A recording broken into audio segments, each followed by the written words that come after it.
Mantan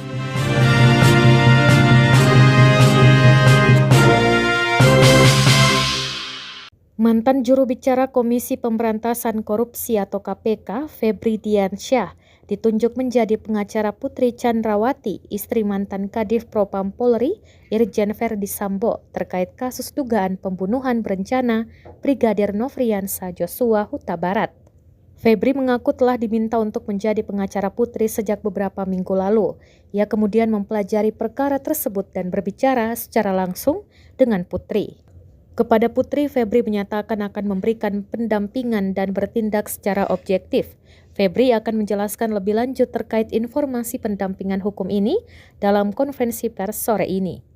Adapun konferensi pers akan digelar sore ini pukul 16.30 waktu Indonesia Barat di rooftop Hotel Erian Jakarta Pusat.